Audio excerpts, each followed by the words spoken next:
दोस्तों, मैं इस वीडियो को हरिवंश राय जी के एक मशहूर लाइन से शुरू करना चाहता हूँ। सूरज सा तेज नहीं मुझ में, दीपक सा जलता देखोगे। अपनी हद रोशन करने से तुम मुझको कब तक रोकोगे। झुक झुक कर सीधा खड़ा हुआ, अब फिर झुकने का शौक़ नहीं। अपने ही हाथों रचा स्वयं, तुमसे मिटने का खौफ नहीं। तुम हालातों की भट्टी में जब जब भी मुझको झोंकोगे, तब तब कर सोना बनूंगा मैं। तुम मुझको कब तक रोकोगे, तुम मुझको कब तक रोकोगे। नमस्कार दोस्तों, मैं हूं आपका दोस्त लोकेश साहू और आप देख रहे हैं लोकेश छत्तीसगढ़िया यूट्यूब चैनल। साथियों, अब तक हम लोगों ने छत्तीसगढ़ शिक्षक भर्ती के कई सारे अपडेट और महत्वपूर्ण जानकारियों की बात कर चुके हैं और आगे भी करेंगे। लेकिन दोस्तों, आज का वीडियो उन सभी वीडियो से अलग होने वाला है। दोस्तों, कहा जाता है कि समाज का निर्माण एक राजनेता करता है। मैं इस बात से सहमत नहीं हूँ। मेरा तर्क है कि एक सभ्य समाज का निर्माण एक शिक्षक ही कर सकता है। क्योंकि दोस्तों, अगर एक नेता बेईमान हो गया तो देश का केवल 5 साल ही बर्बाद होगा। एक डॉक्टर की अगर लापरवाही कर दिया तो एक मरीज का जीवन खतरे में आएगा। अगर एक इंजीनियर लापरवाही करता है तो एक इमारत या एक पुल का नुकसान होगा। एक कलेक्टर की लापरवाही से एक जिले का ही नुकसान होता है। लेकिन एक शिक्षक के गलती से हजारों बच्चों का जीवन ही बर्बाद हो जाता है। इसलिए दोस्तों, चाहे कोई भी काल और परिस्थिति क्यों ना हो, शिक्षक को हमेशा भगवान से बड़ा दर्जा दिया गया है। दोस्तों, आज के वीडियो में मैं एक ऐसे ही प्रतिभाशाली भावी शिक्षक की बात करने वाला हूं, जिनका नाम अशोक कुमार साहू है। और साहू जी छत्तीसगढ़ शिक्षक भर्ती के 14,580 चयनित शिक्षक में से एक हैं। हालांकि इनकी नियुक्ति अभी नहीं हुई है, ये प्रतीक्षा सूची में है। दोस्तों, अशोक कुमार साहू जी ने 5 घंटे की कड़ी मेहनत से छत्तीसगढ़ शिक्षक भर्ती के पूरे घटनाक्रम को और साथ ही साथ विभाग और कोर्ट के कुछ महत्वपूर्ण नियमों को भी अध्ययन करके अपने कलम से लिखकर मुझे व्हाट्सएप किए हैं, जिसे पढ़ने के बाद मैं व्यक्तिगत तौर पर बहुत ज़्यादा प्रभावित हो गया और मुझे लगा कि उनकी जानकारी को एक वीडियो के माध्यम से सभी साथियों तक पहुंचाना चाहिए, ताकि इस विकट घड़ी में बाकी साथियों का तनाव कुछ हद तक कम हो सके और उनके चेहरे में मुस्कान आ सके। दोस्तों, अशोक कुमार साहू जी के लेख को मैं उन्हीं के शब्दों में आपको सुना देता हूं।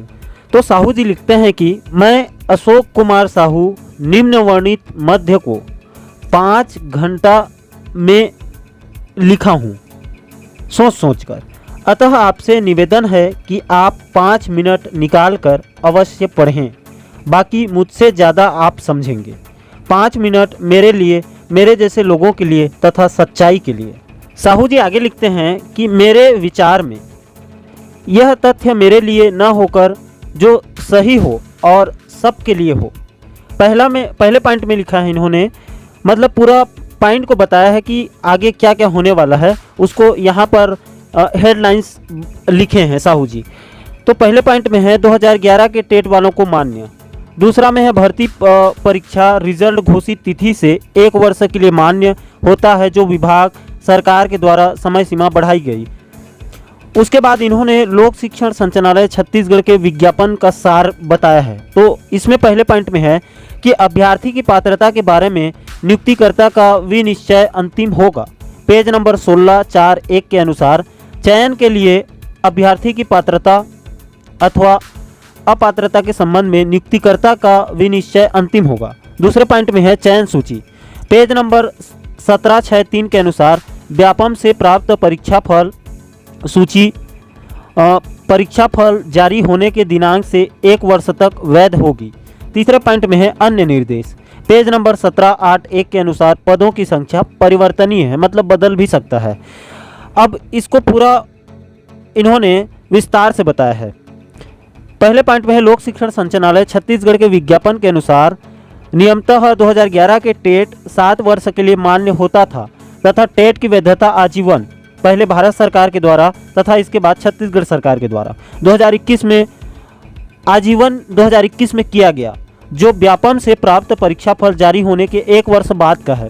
अतः उस समय वैधता समाप्त हो चुका था और 2011 के टेट वाले अभ्यर्थी अयोग्य थे, जिसे विभाग, सरकार या फिर कोर्ट योग्य मान रहा है, एवं 2020 तक यह अयोग्य था और अब 2021 में योग्य हो गया।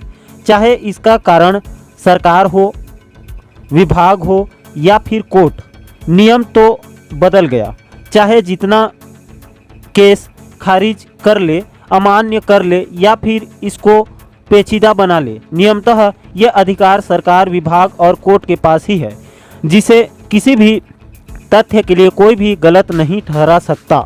ये तीनों कोई भी फैसला लेने के लिए स्वतंत्र हैं, क्योंकि यदि कोई भी फैसला सरकार करेगी, विभाग को उसी के अनुसार करना होता है और विभाग का जो भी निर्णय होता है उसके अनुसार कोर्ट फैसला देता है।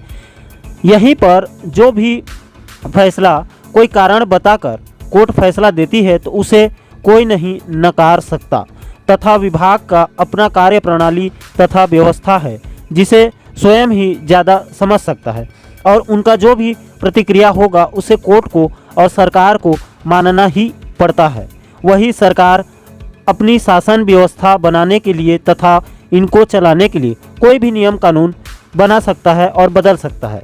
दूसरे पॉइंट में साहू जी ने कहा है कि डीपीआई के विज्ञापन के पेज नंबर 1641 के अनुसार चयन के लिए अभ्यर्थी की पात्रता अथवा अन्यथा के संबंध में नियुक्तिकर्ता का विनिश्चय अंतिम होगा, एवं पेज नंबर 1781 के अनुसार पदों की संख्या परिवर्तनीय है।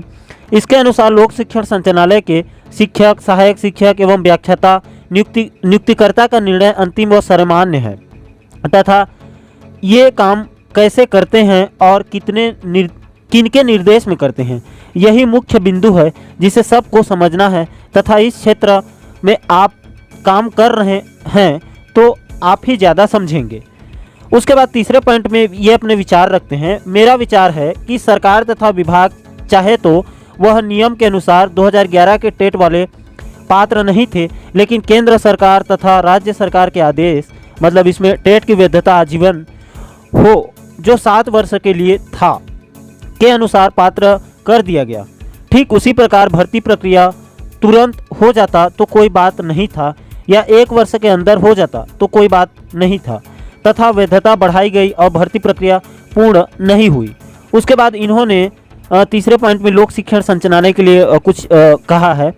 लोक शिक्षण संचालनालय के विभागीय नियम, इसमें इन्होंने कहा है कि पहले पॉइंट में पेज नंबर 1761 के अनुसार नियोक्ता द्वारा चयन सूची जारी दिनांक से 6 माह के लिए वैध होगी। दूसरे में पेज नंबर 1762 के अनुसार प्रतीक्षा सूची की वैधता चयन सूची जारी होने के दिनांक से 9 माह की होगी। तीसरे पॉइंट में कहा है कि पेज नंबर 1763 के अनुसार व्यापम से प्राप्त परीक्षा फल सूची परीक्षा फल जारी होने के दिनांक से 1 वर्ष तक वैध होगी। उसके बाद साहू जी ने चौथे पॉइंट में विभागीय नियम के बारे में कहा है कि पेज नंबर 1781 के अनुसार पदों की संख्या परिवर्तनीय है। इसके अनुसार यदि एक भर्ती प्रक्रिया अब तक या समय सीमा के रहते हो जाया रहता तो सरकार के कहे अनुसार लगभग 14,580 पोस्ट की भर्ती फिर से 14,580 पोस्ट के अलावा करता, तथा यह प्रक्रिया शुरू हो जाया रहता, जिसमें सभी पात्र रहते तथा विभाग को आवश्यकता भी है। अतः सरकार या विभाग 14,580 पोस्ट को बढ़ाकर अभी पात्र हुए अभ्यर्थी को भर्ती कर सकता है, तथा यह दोनों भर्ती मिलाकर भी विभाग को जितना आवश्यकता है उसके आधा नहीं है। पांचवें पॉइंट में कहा है सीधी भर्ती के लिए पात्रता की शर्तें। विभागीय नियम के अनुसार पेज नंबर 611 के अनुसार आयु 1 जनवरी 2019 को न्यूनतम आयु 21 वर्ष पूरी कर ली हो तथा 35 वर्ष की आयु पूरी न की हो। दूसरे पॉइंट में कहा है कि पेज नंबर 612 के अनुसार यदि अभ्यर्थी अनुसूचित जातियों, अनुसूचित जनजातियों या अन्य पिछड़े वर्गों, गैर क्रिमिनल को छोड़कर का हो तो उच्चतर आयु सीमा अधिकतम 5 वर्ष तथा शिथिलनीय होगी। इसके विरुद्ध मैं अशोक कुमार साहू उम्र आज की स्थिति में 38 वर्ष 5 महीना 30 दिन हो गया है। इसके अनुसार मेरा 1 वर्ष 6 माह ही बचा है योग्यता का, तथा यह प्रक्रिया पूरा नहीं हुआ तो मेरी बची अवधि में भर्ती निकालना मुश्किल है। मेरे जैसा कई होंगे जिनका अब समाप्त हो गया होगा तथा वह आने वाले भर्ती के लिए वैध नहीं होगा। जो शिक्षक की नौकरी को ही ज़्यादा प्राथमिकता देता हो सकता है पहला और आखिरी उद्देश्य हो। यदि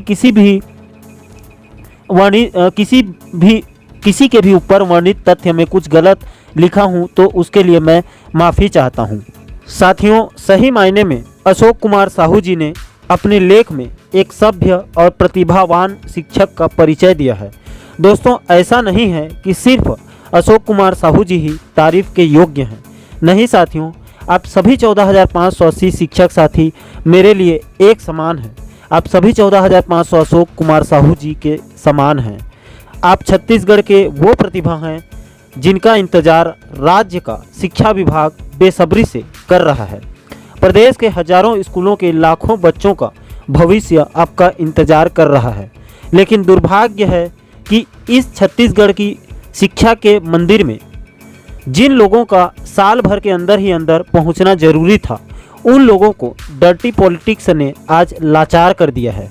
लेकिन आप लोग याद रखें दोस्तों कि सत्य कुछ समय के लिए घबरा सकता है पर पराजित नहीं हो सकता। आप सभी पात्र और योग्य साथियों को आपका हक और अधिकार जरूर मिलेगा और मिलकर ही रहेगा।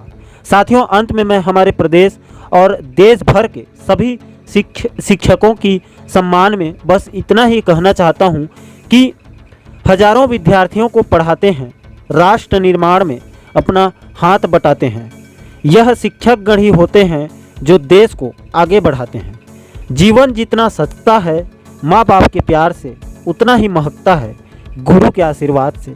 साथियों, आज के वीडियो में इतना ही। अगर इस वीडियो में अगर किसी भी साथी का मेरा एक भी शब्द बुरा लगा हो तो मुझे तुच्छ प्राणी समझकर माफ़ कर देना। और साथियों, आपसे एक ही विनती है कि इस वीडियो संदेश को सभी साथियों तक ज़्यादा से ज़्यादा शेयर करें ताकि इस विकट परिस्थिति में उनका तनाव थोड़ा सा कम हो सके।